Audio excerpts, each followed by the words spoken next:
Hey, what's up guys? Before this Battlefield 3 info video begins, I have another question for you guys to answer in the comment section below. And the question is, what is your least favorite map in Battlefield 3? So you can answer that question in the comment section below. And remember that if you find this video both enjoyable and informative, all I ask in return is that you help get this video to 1,000 likes. Definitely does help out my channel and shows your support. And if you want to share this video using the share button below, you can do that. And if you really did enjoy this video, favoriting the video is the way to go. And if you're new here, subscribe to my channel because there's going to be a lot more Battlefield 3 content and news in the future.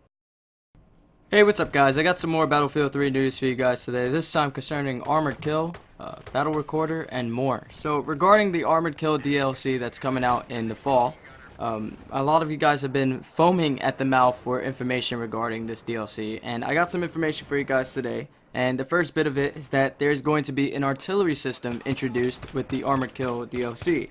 And basically, this artillery system is a work in progress, and DICE is trying to make it so that it is one-man operated.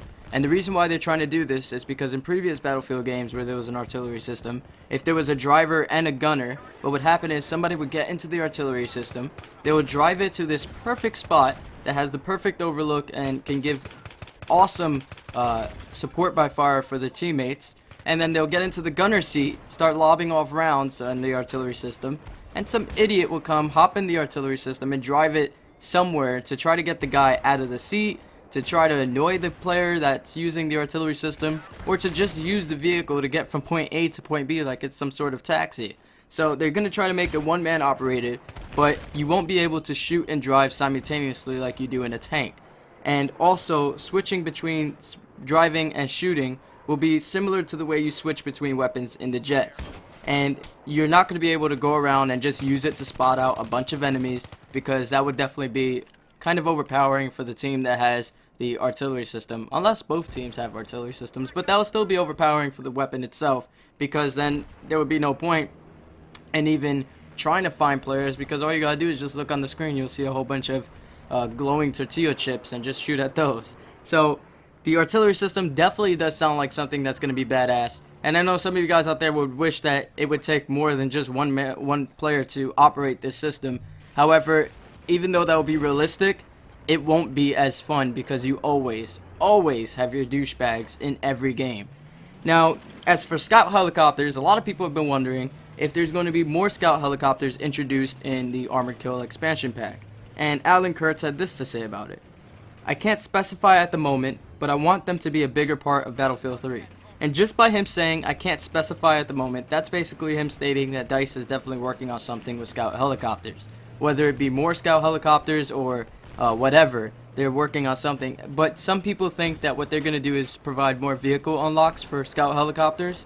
However, DICE has stated that they will not be adding or removing any vehicle unlocks in the future. And I like this because I think that the vehicles right now are pretty balanced when fighting up against each other. When fighting against infantry, you know, of course, there's some issues there that are being addressed in the current patch. But not adding or removing vehicle unlocks will definitely help keep the balance in Battlefield 3. Especially if they only add a vehicle unlock for a certain DLC, then that could be pretty overpowered, since you can bring weapons and unlocks back to the regular Battlefield 3 game.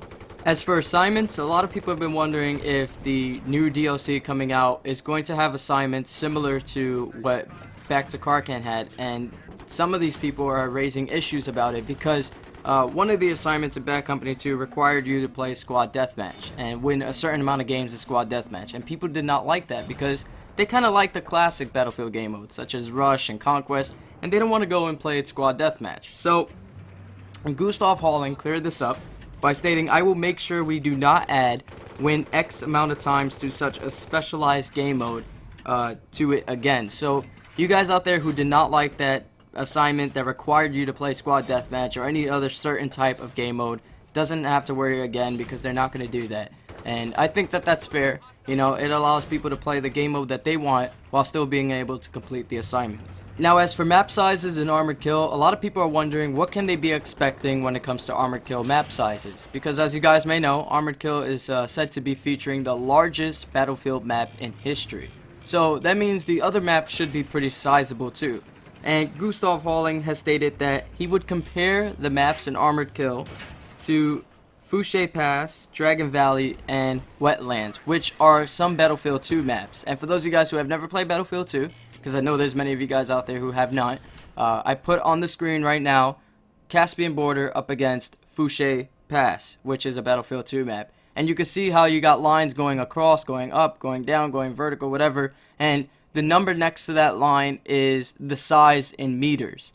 When you're standing at one flag, you're looking at another flag. In Conquest, you can see how far you are with meters as measurement. So I took the liberty of finding you guys some maps that have meter measurements on it, so that way you can see how much bigger Battlefield 2 maps were than Battlefield 3 maps. And you can see that Fouché Pass is almost twice the size of Caspian Border in aspects of the map. And just by comparing these two maps, you can see how much emphasis they're going to place on vehicle warfare in the upcoming Armored Kill DLC coming this fall. Now, as for Comoros, a lot of people have been wondering if this is going to be making its debut on console anytime soon. And for those of you guys who don't know what Comoros is, it's basically this command interface. There's a picture on the screen, by the way. And this command interface allows you to select what you want to say, whether you need ammo, whether you want to tell them to go, go, go, or whatever it may be. It allows you to say it. Of course, you're limited to what you see on the screen. Or you can just use your mic, of course, to communicate with your squad. But I really don't think that this is necessary on console due to the fact that there is basically an automated system on console. For those of you guys who play PS3 or Xbox, when you need ammo, you press the select on the PS3 or the back button on the Xbox 360, and your character, whatever other character he's looking at, will yell at him stating that he needs ammo. And if the guy is who you're yelling at is listening, he'll give you ammo, or he'll run away and be a total douchebag. So this is really not necessary on console, and apparently DICE agrees because they've stated that Comoros is not coming to console because there's really no need to implement it, seeing as though the automated system is already in place. For those of you guys who play hardcore, you hardcore players out there, you notice that definitely after the latest server maintenance, there has been a lack of hardcore servers on the server browser and Battlelog and whatnot. And DICE is aware of this, and they are trying to fix the issue still. I remember mentioning a couple of weeks back, or not even a couple of weeks back, maybe a week back, that they added some more hardcore servers to try to help you guys out in that aspect. And they're still working on solving this issue. So if you just hang tight, I'm pretty sure that'll be solved in the upcoming week or so.